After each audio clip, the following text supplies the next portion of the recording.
Bienvenue à tous, vous trouverez dans cette vidéo une méditation guidée selon les techniques et les enseignements donnés par Paramahansa Yogananda. Ces enseignements sont basés sur des vérités universelles et n'appartiennent à aucune religion en particulier. La tradition yogique dont ils sont issus les met au service de l'humanité tout entière. Si vous voulez profiter pleinement de cette expérience, prenez le temps de passer par chacune des techniques guidées ici. Elles permettent tout ensemble de mieux goûter à ce que l'on appelle l'état de méditation. Cette vidéo contient également une technique de préparation à la méditation appelée Yogoda, qui sert à la fois à nous recharger en énergie et à développer la perception de celle-ci. Pour apprendre cette technique, ouvrez la liste de lecture « Apprendre Yogoda ». Selon la tradition transmise par Yogananda, un chant précède immédiatement la méditation afin d'orienter nos pensées et nos sentiments vers une fréquence propice. Pour sauter cette introduction la prochaine fois ou pour aller directement au début de la méditation guidée, voyez les repères indiqués dans la description de la vidéo ou dans la barre de lecture. Si vous appréciez le contenu de cette vidéo, vous pouvez nous aider en vous abonnant et en ajoutant un pouce. Ananda Francophone vous souhaite une belle méditation.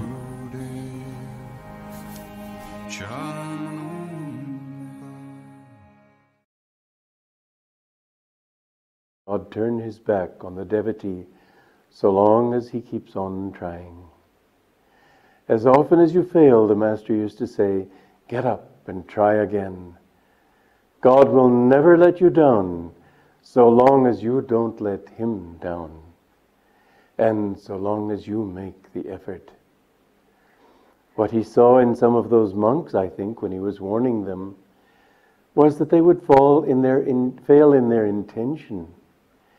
He wanted to spare them the suffering that would be consequent upon that failure. What we must always do, don't worry if you fail. Don't say, oh, I failed, I must give up. How often have I seen people do that? But if you can just say, just get up, dust your hands off and try again. No matter how many times. There was a story of a great sadhu back in the 18th century, Sadhu Haridas. He used to perform many miracles. One time he was in a boat on a lake with a missionary, a Christian missionary.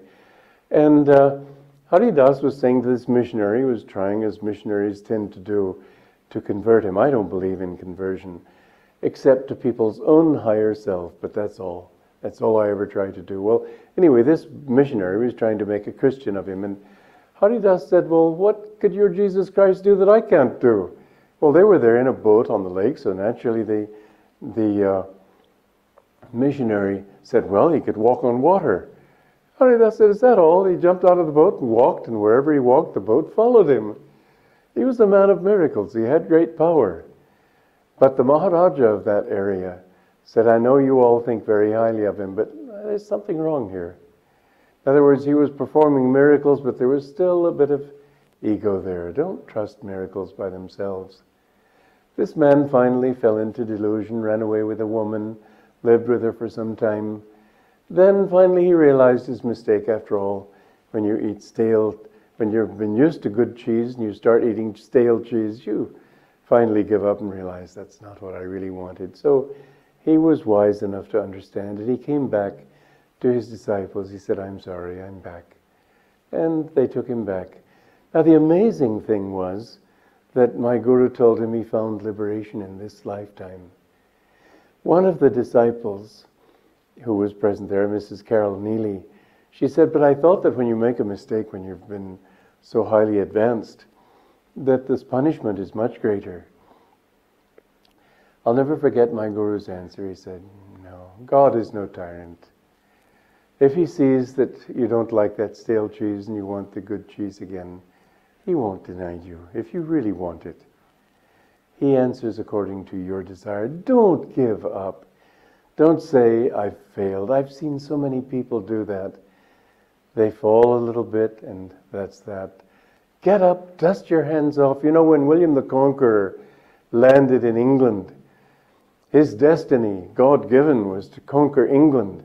But the first thing he did, it was a muddy day, and he slipped and fell in the sand, in the mud, and this gasp went over the whole army. Oh my God, what a bad omen. Well, William was a man of great willpower, and he leapt to his feet with his hands full of earth. He said, I'm so determined to conquer this country, I've filled my hands with it. And this great cheer went up all over the army. And he went on to the Battle of Hastings and won it that day. But he wouldn't have won it if he'd said, oh my God, a bad omen. How many people, they read the horoscope and they say that you're going to have a little hard time today, better stay home. Oh, I didn't eat my avocado today, my spine feels weak. Or some reason you go to an astrologer and he tells you, don't do this because the auspices are bad. You don't have to worry about those things. Your real guidance and your real strength come from inside yourself. Be strong in yourself. And every time you fail, and my God, how many times we do fail, if you just say, get up. I know what I want in life. I know where I'm going. Why should I waste incarnations looking for it? I want it now. You will see that God will forgive you. Yes, you may have to be punished a little bit. Who cares? What's a few years? Life is so short. Oh, I've been beaten so many times. I'm getting used to it. It becomes fun after a while. You know, His love is always there. No one can take that love away from you. I eat persecution for breakfast. Sprinkle it on my cereal. Because I know that He's there. His love, my Guru's love. And another thing that I have found is that no matter how people treat you, you're not happy if you don't treat them nicely. If you suffer, if you hate them, you suffer. If you love them, then you find happiness. So people have done their best sometimes to hurt me, to destroy me. I don't let myself get bitter. Why do it? I'm still their friend, and for completely selfish reasons. I'm happier when I love people, and I'm...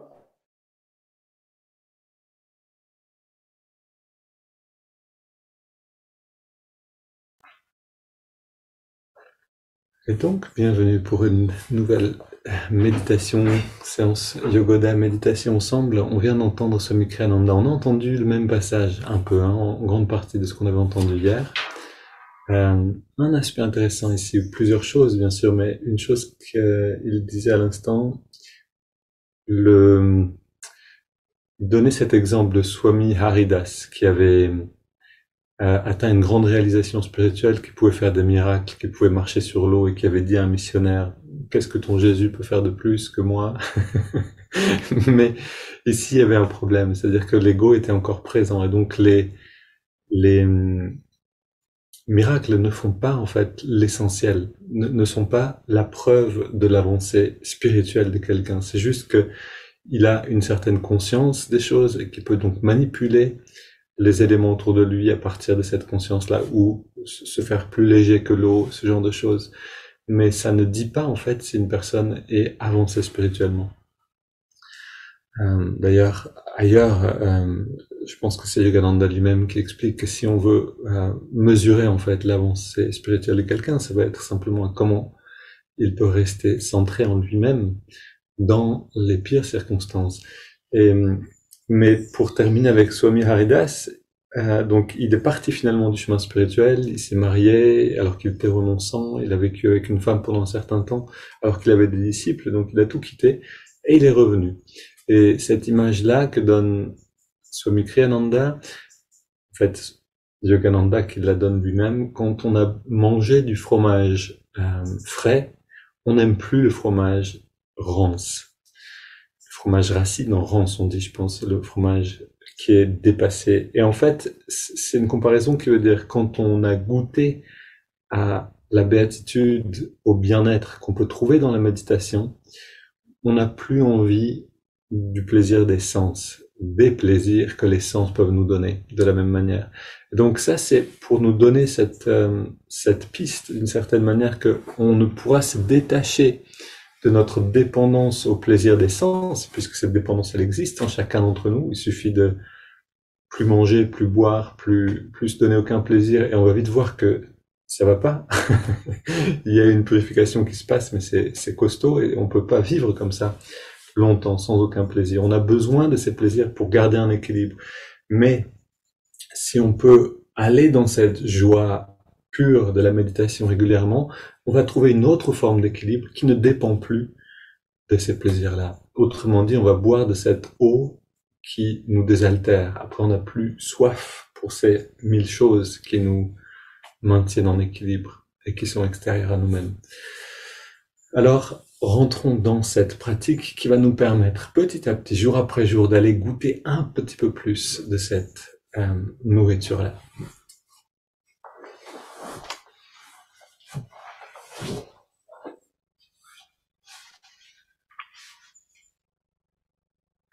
Ah, pardon, j'ai oublié quelque chose d'important pour la vidéo.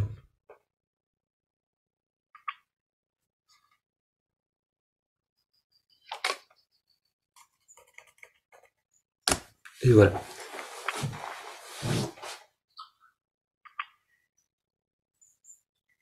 Ô Esprit infini, recharge notre corps avec ton énergie cosmique, notre mental avec ta concentration et ta détermination, notre esprit avec ta sagesse et notre âme avec ta joie toujours nouvelle. L'éternelle jeunesse du corps et de l'esprit demeure en nous pour toujours. Et ici, on vient de demander justement à goûter à cette nourriture intérieure. Et c'est parti, on fait les efforts nécessaires pour se remplir d'énergie.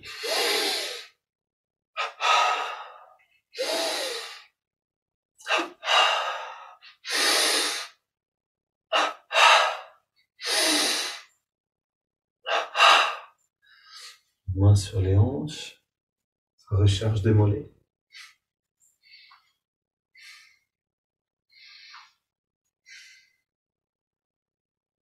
Cheville.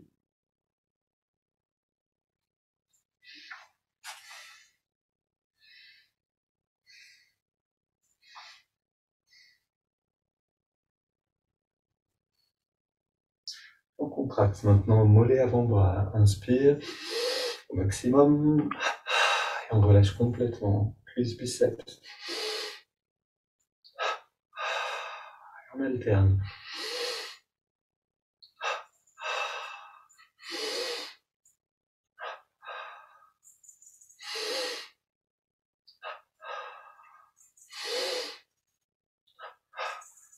L'autre côté.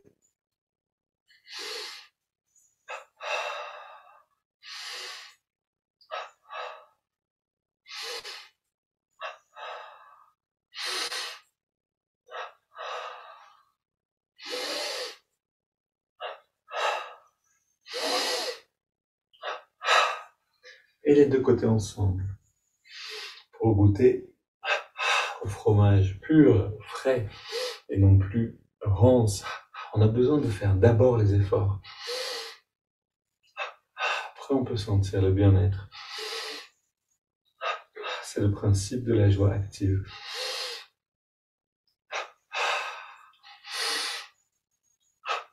Dans la joie passive, comme manger une glace, regarder un film, qui sont tout à fait ok aussi, on ne fait pas d'efforts nécessairement.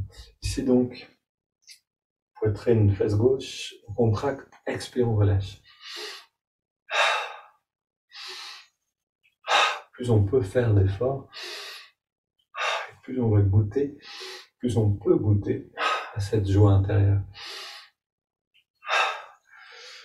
Garde les mains au niveau des lombaires et on contracte à gauche et à droite.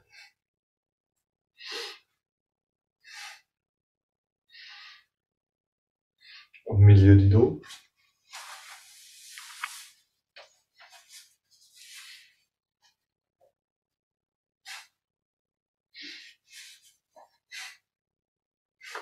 Et en haut du dos, au niveau des omoplates.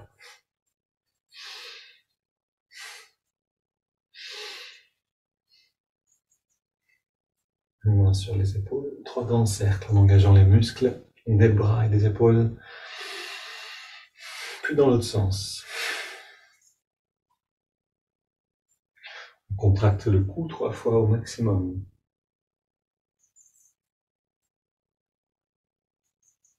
puis à gauche et à droite.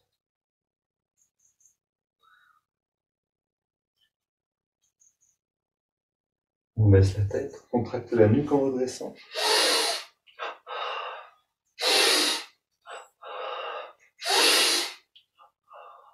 Et on contracte le cou en faisant des petits cercles. Dans les deux sens, puis cou détendu, grand cercle pareil, dans les deux sens, 3 fois. Bras tendu vers le sol.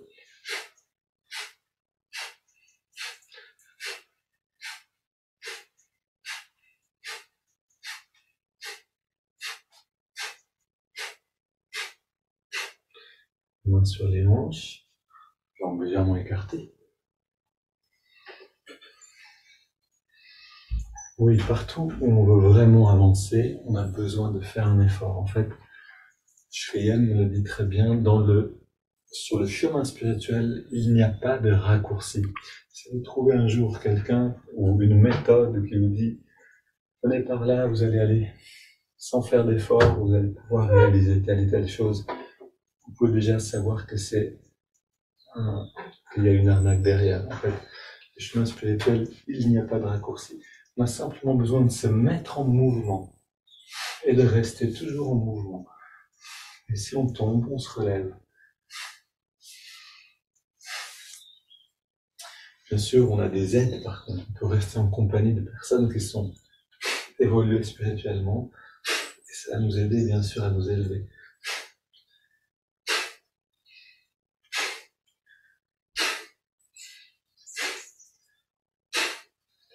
Ok, puis on vient tapoter sur la tête.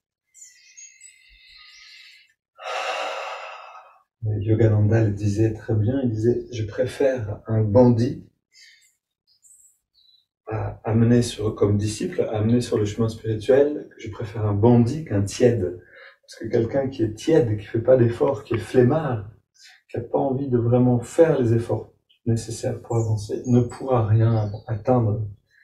Alors qu'un bandit, a priori, même s'il est allé en prison, c'est souvent ce qui se passe, d'ailleurs les saints sont souvent, en tout cas, il y a une tradition que beaucoup de bandits se repentent et deviennent des saints ensuite. On peut trouver ça un petit peu dans l'histoire.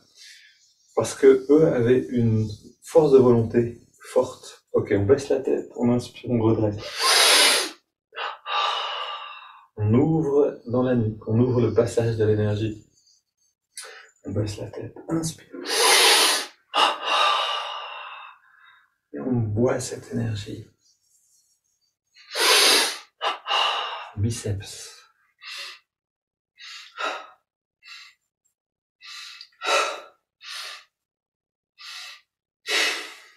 Tous les muscles. Encore une fois. Ok, puis on contracte le pied gauche.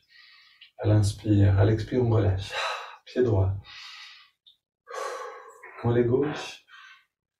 Mollet droit.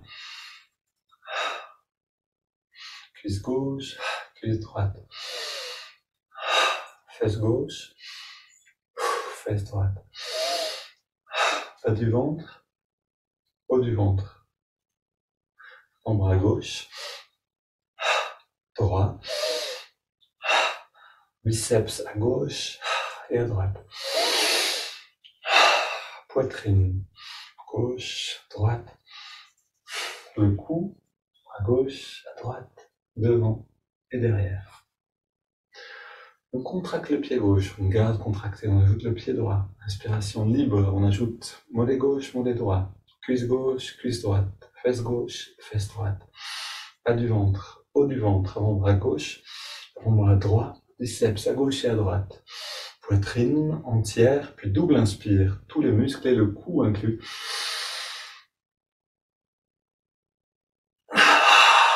On relâche le cou, on garde le reste du corps engagé. On relâche la poitrine à droite et à gauche. On apprend de cette manière à diriger l'énergie dans le corps, de manière très très concrète maintenant avec les muscles. On relâche juste l'épaule droite et le biceps droit. Hop, on essaye, et juste à gauche.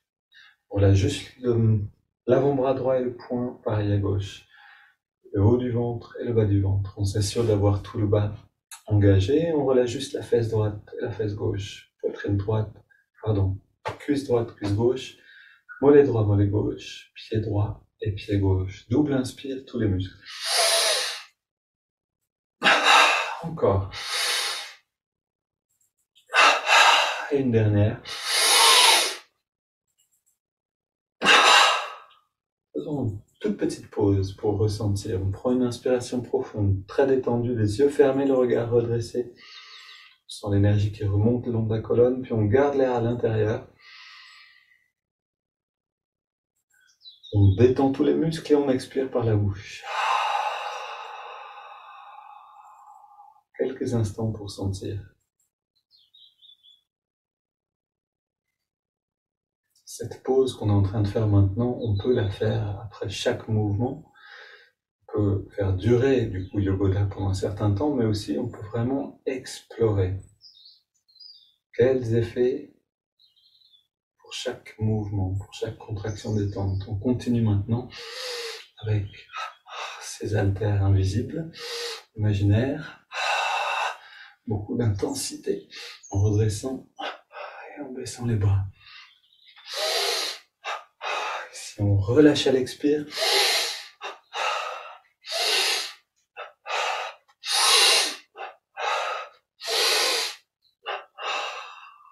puis même chose, haltère vers nous-mêmes et vers l'extérieur.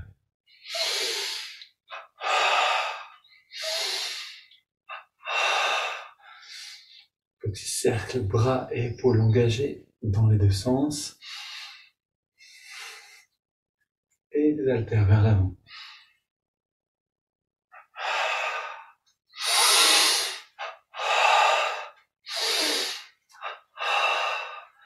On ouvre et on ferme les mains avec beaucoup d'énergie.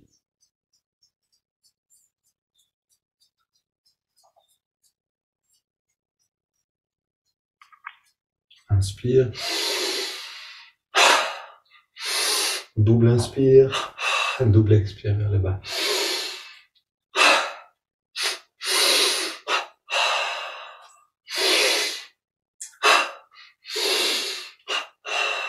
Dernière.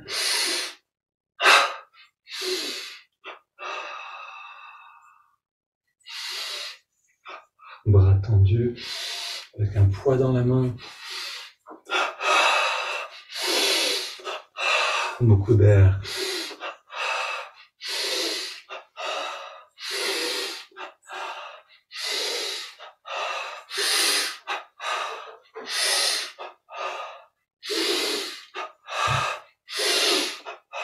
Puis on marche sur place.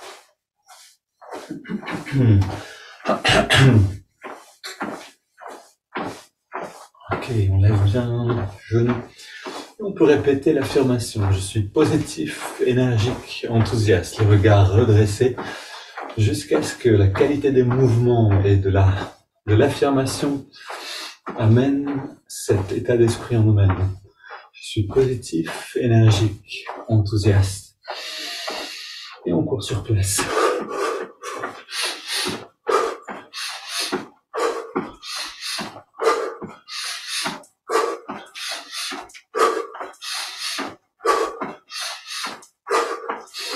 Ok. Coup de poing ralenti à droite, à gauche.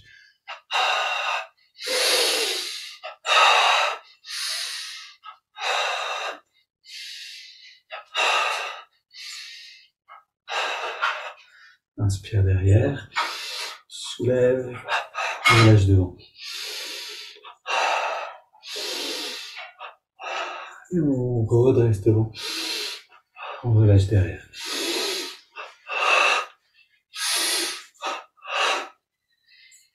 Recharge de l'estomac. Premier mouvement.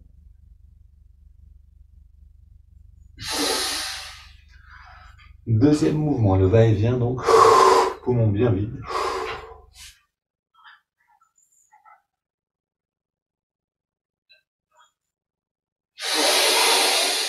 Encore une fois.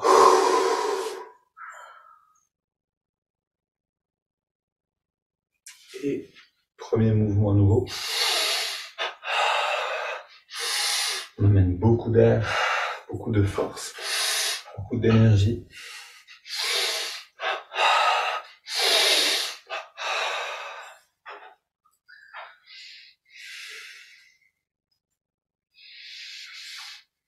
Alors cette recharge de l'estomac qu'on a fait juste avant, elle a aussi un sens un peu plus subtil. Donc bien sûr il y a l'estomac, il y a le ventre ici qui est vraiment massé assez fortement. Il y a aussi un mouvement ascendant qui est provoqué donc par l'aspiration en fait du ventre vers le haut. Et ça amène l'énergie vers le haut de la colonne avec force. Donc ça c'est quelque chose qu'on peut faire de temps en temps. D'ailleurs, un professeur à Ananda conseille de le faire quand on est un petit peu déprimé, quand on est un peu triste ou un peu down avec le mood, un peu fatigué, on peut faire remonter l'énergie assez fort comme ça. Mais attention de ne pas en abuser parce que ça peut être assez puissant. On peut se brûler un petit peu les doigts avec au niveau du système nerveux. Ensuite, on ferme les yeux, on se détend. Ramène les mains vers nous. Expire, les mains vers l'avant. On reste complètement détendu.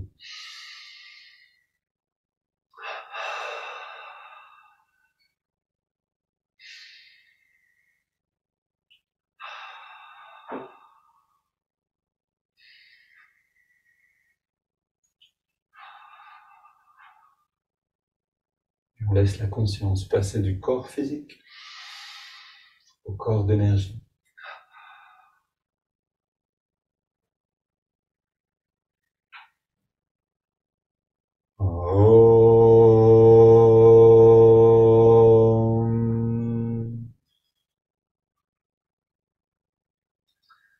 Voilà, ce Om à la fin pour remercier et pour rayonner en même temps l'énergie qu'on a accumulée. Donc, on ramène à l'intérieur, l'offrir au monde d'une certaine manière. On veut aussi que toute la pratique devienne propice, devienne fertile pour notre environnement direct, pour les gens autour de nous. Que cette énergie se transforme en joie, en attitude positive et soit communiquée par les interactions avec les gens autour. Ok, installons-nous tranquillement pour chanter et méditer. Ok, on est tranquillement assis, le dos dressé, les yeux redressés, les yeux fermés.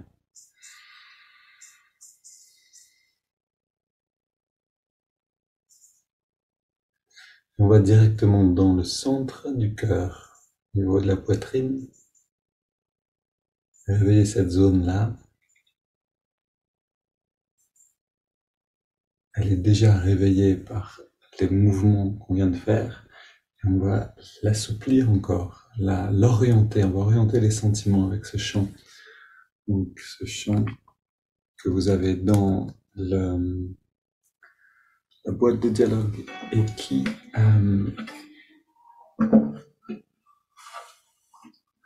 demande à Yogananda de nous guider. Alors Shri, c'est simplement une manière d'honorer un maître en Inde, une personne en Inde. Shri Yogananda guides to inner freedom, still into my height of heights, banish my delusion. Shri Yogananda guide to inner freedom, still into my heart of hearts, banish my delusion. En français, Shri Yogananda, guidé à mi-riva, entre dans le temple de mon cœur, libère-nous de l'illusion. Shri Yogananda, guidé à mi-riva, entre dans le temple de mon cœur, libère-nous de l'illusion. Shri Yogananda, guidé à mi-riva, entre dans le temple mon cœur, libère-nous de l'illusion. Shri Yogananda, guidez amis divins, entre dans le temple de mon cœur, libère-nous de l'illusion. Yogananda, guidez amis divins, entre dans le temple de mon cœur, libère-nous de l'illusion. Shri Yogananda, guidez amis divins, entre dans le temple de mon cœur, libère-nous de l'illusion.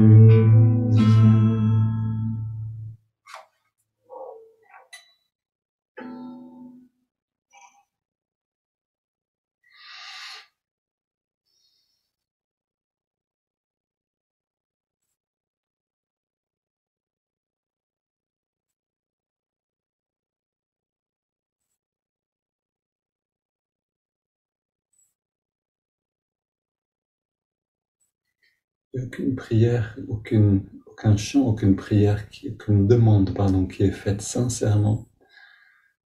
À aucune demande qui est faite sincèrement, on ne répondra pas.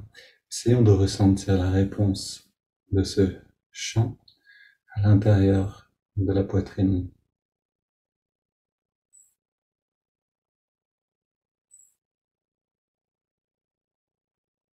Si on a du mal à sentir, c'est juste que la conscience a besoin de devenir plus fine, plus subtile.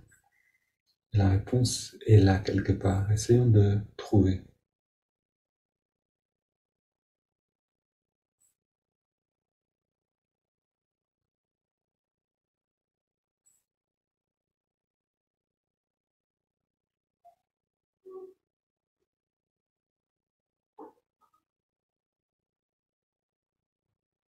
Et avec cette présence intérieure, on a demandé, que ce soit Yogananda ou votre maître, la représentation du divin pour vous.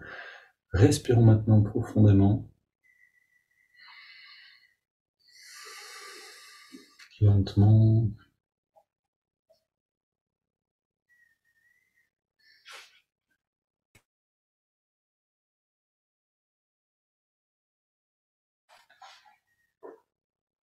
Et puis à la prochaine inspire, on entrelace les doigts au niveau de la poitrine. À l'expire, on pousse les mains vers l'avant, on arrondit le dos. Inspire, on étire vers le ciel. Expire, on se penche vers la gauche. On revient au centre à l'inspire. On prend plaisir chaque fois qu'on passe par ces étirements. Ne le faisons pas mécaniquement, sinon ça va devenir inconscient. On se penche vers la droite. Faisons-le avec plaisir, juste ressentir chaque moment de l'étirement et du bien-être qu'on va en retirer. On se tourne vers la gauche maintenant.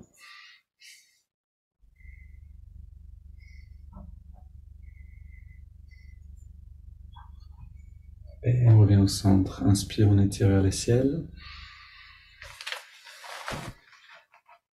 Puis, expire, on se tourne vers la droite. On pose les mains en soutien.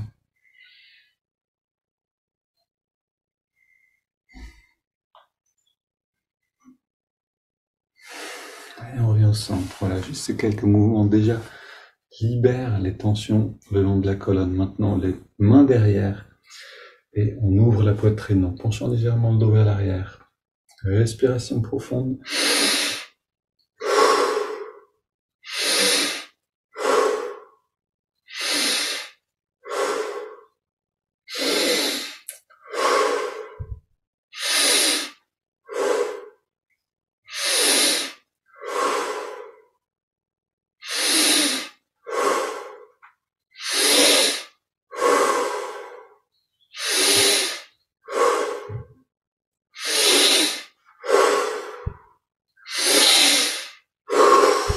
On augmente l'amplitude maintenant à chaque inspire.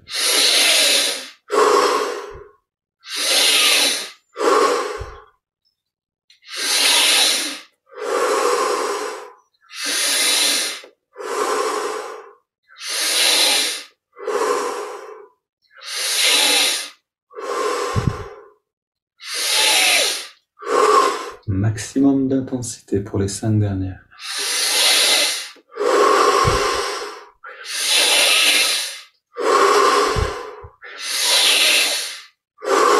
Deux dernières.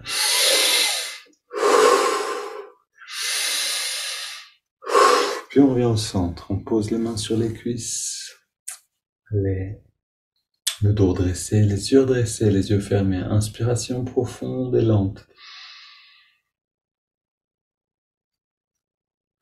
On garde l'air à l'intérieur, on détend tous les muscles. On détend plus encore et on expire par la bouche. Sans faire d'effort, on laisse l'air sortir. Puis on s'arrête un instant de respirer. On va commencer à sentir des choses à l'intérieur. Explorons toutes ces sensations-là.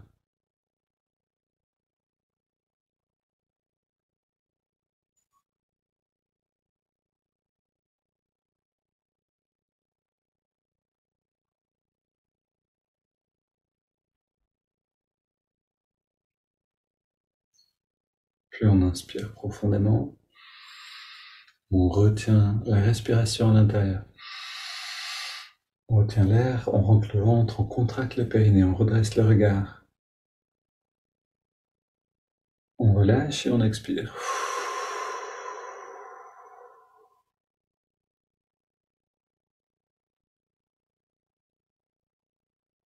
Quelques respirations libres pour ressentir encore un peu.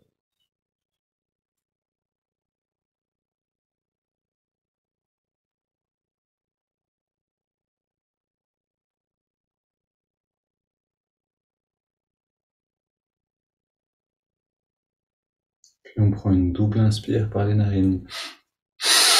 On garde l'air dedans, on serre les poings, on contracte les bras, les jambes, tout le corps. Et on relâche tout à l'expire, on recommence. Voilà, c'est une manière de balayer les dernières tensions avant de se concentrer. Encore une fois.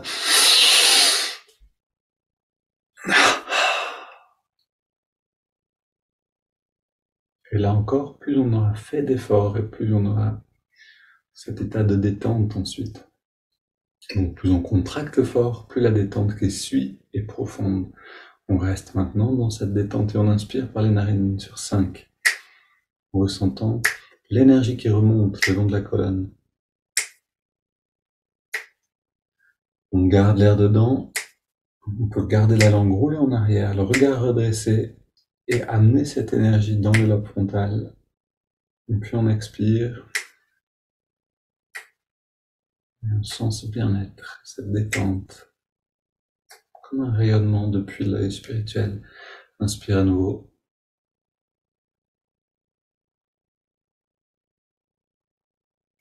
On garde l'air dedans.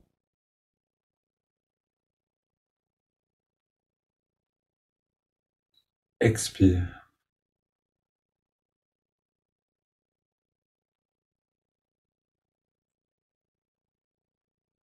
Inspire.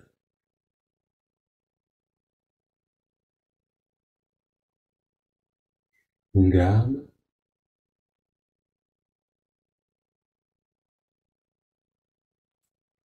Expire.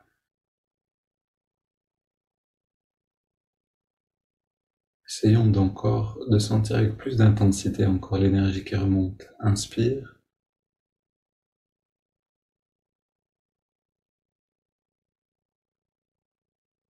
On garde l'air dedans.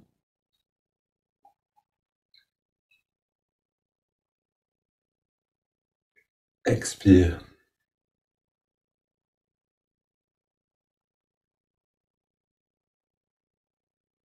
On prend maintenant une grande inspire et on laisse l'air aller et venir. C'est le corps qui respire. On ne s'en préoccupe plus. On n'interfère plus avec la respiration. Vérifiez donc que le souffle soit vraiment libre. Pas de contrôle, pas de fermeture dans la gorge.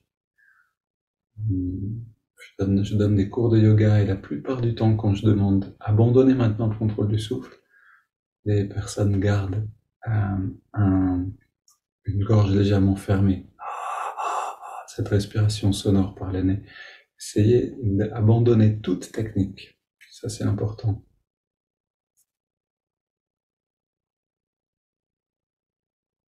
Soyez vraiment à l'écoute. Épiez-vous vous-même.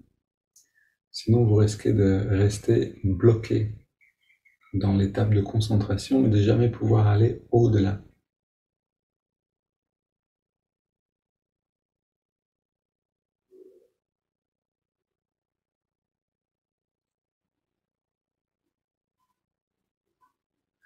Enfin, jamais. En tout cas, difficilement. Gardons cette intériorité maintenant. Et écoutons un passage de l'autobiographie.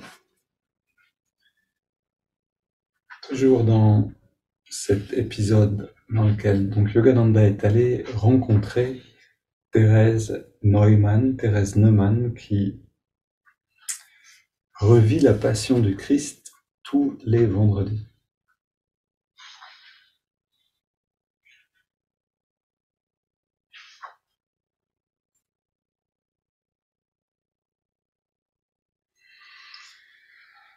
Donc justement, c'est un vendredi et ils viennent pour assister à ce moment-là. Thérèse est allongée dans son lit, je lis simplement. Nous arrivâmes à Konnersreuth le vendredi matin, aux environs de 9h30. Je remarquai que la petite maison de Thérèse était pourvue d'une lucarne faîtière spéciale pour lui donner de la lumière en abondance. Vous vous rappelez qu'elle ne mangeait pas, mais qu'elle se nourrissait directement, comme l'expliquait Yogananda, d'énergie solaire, de l'énergie qui est dans l'air. Nous fûmes heureux de trouver non plus des portes closes, mais des portes grandes ouvertes, en signe de joyeux accueil. Il y avait une file d'environ 20 visiteurs, armés de leur permission. Nombre d'entre eux étaient venus de très loin pour assister à la transe mystique. Thérèse avait triomphé de ma première épreuve, à la demeure du professeur, lorsqu'elle avait intuitivement compris que je souhaitais la voir pour des raisons spirituelles et non point pour satisfaire une simple curiosité passagère. Ma seconde épreuve était liée au fait que, juste avant de monter l'étage et rejoindre sa chambre, je m'étais mis en l'état de transe yogique, afin de m'unir à elle de façon télépathique et télévisuelle. J'entrai dans sa chambre, emplie de visiteurs. Elle était allongée sur le lit et portait une robe blanche. Suivi de près par Monsieur Wright, je franchis le seuil et m'arrêtai, saisi de stupéfaction, face à un étrange et terrifiant spectacle. Le sang s'écoulait librement des paupières inférieures de Thérèse, en un flux continu d'une largeur d'1 pouce. Son regard était tourné vers le haut, fixé sur l'œil spirituel au centre du front. L'étoffe enroulée autour de sa tête était baignée de sang, s'épanchant des stigmates de la couronne d'épines. Le vêtement blanc était taché de rouge à hauteur du cœur en raison de la plaie au flanc, là où le corps du Christ, voici de longs siècles, avait souffert l'ultime outrage de la lance du soldat.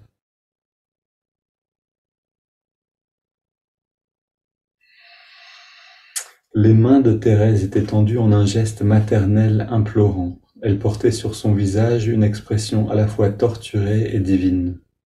Elle semblait plus émaciée, transformée de maintes façons, tant subtile que manifeste. Murmurant des mots dans une langue étrangère, les lèvres légèrement tremblantes, elle s'adressait à des personnages perceptibles à sa vision intérieure. Étant à l'unisson avec elle, je commençai à distinguer les scènes de sa vision.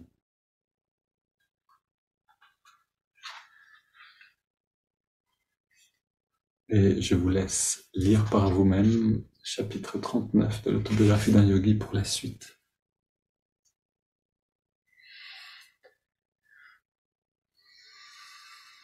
Donc voilà une manière de non pas prendre un raccourci spirituel, mais de nous aider, c'est-à-dire de nous propulser en avant. Lire un passage écrit par une grande âme comme Yogananda, par un maître spirituel, Lire à propos de la vie d'une mystique comme Thérèse Neumann, ce genre de lecture naturellement nous élève, oriente notre énergie dans la bonne direction.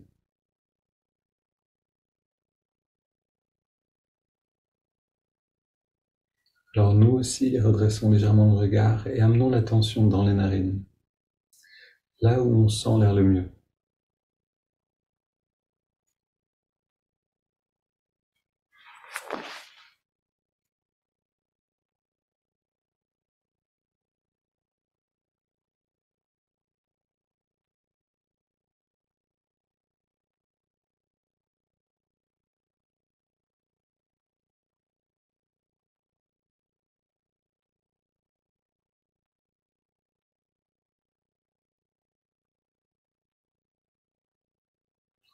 Et entrons dans cette communion avec le souffle d'abord, puis le souffle devient énergie, devient conscience, et on arrive à une forme de communion différente.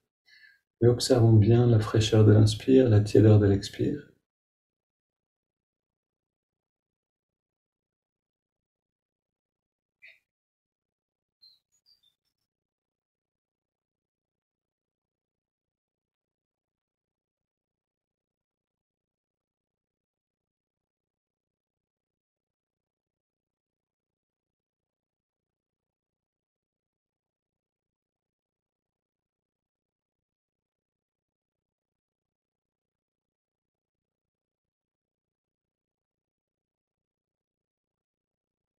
Et quand on est immergé dans la respiration, on ajoute le mouvement de l'index de la main droite. À chaque inspiration naturelle, l'index revient d'1 centimètre vers la paume de la main.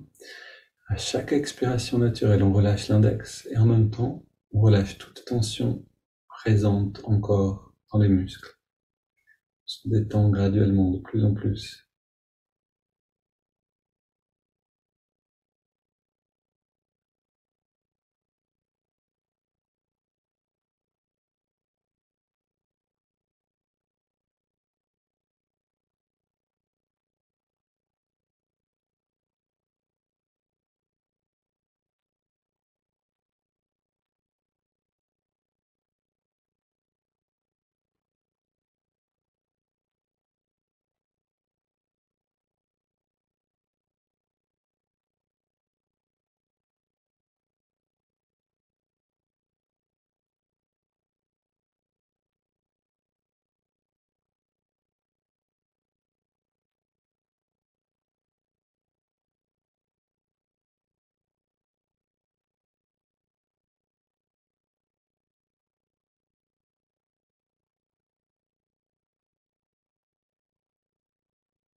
Si on pratique avec une respiration complètement libre, avec une concentration et avec une vraie détente, alors on va atteindre l'état qu'on appelle pratyahara, le retrait de l'énergie d'essence.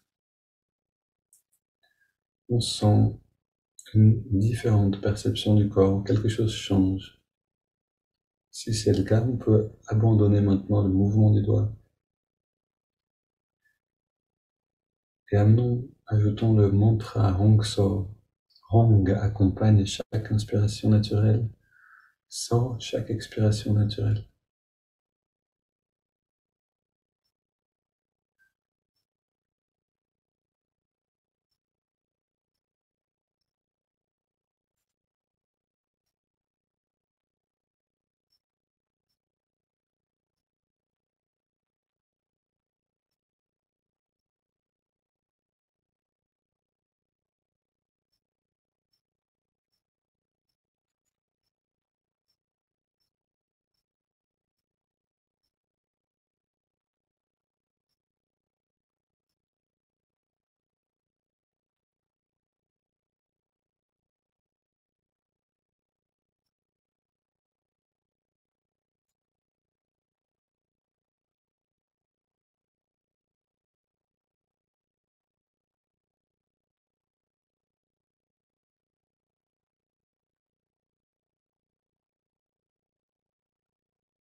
Puis on prend une inspiration profonde.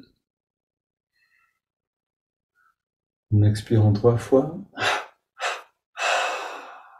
Un instant sans respirer.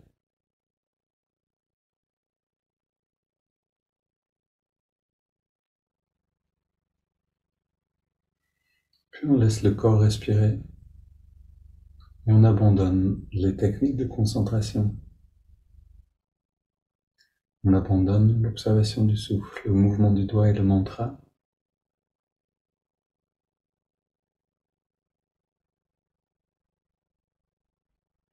Et on ressent ce bien-être comme une lumière intérieure qui s'intensifie quand on l'observe.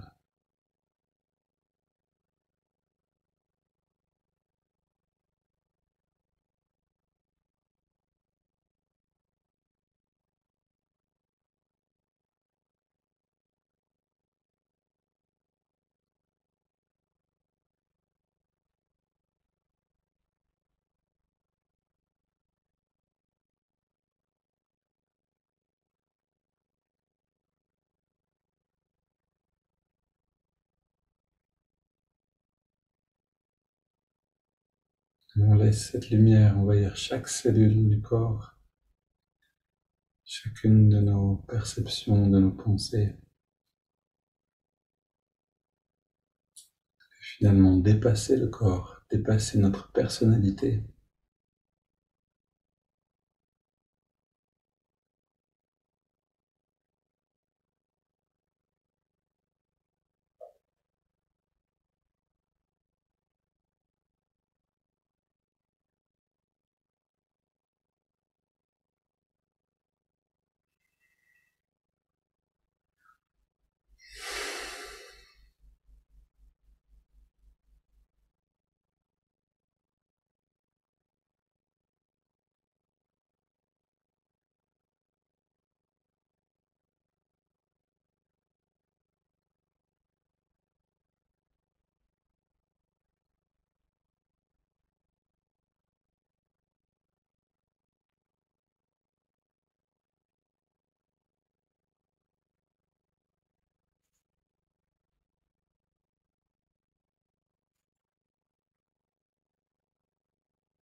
Belle journée à tous et à demain.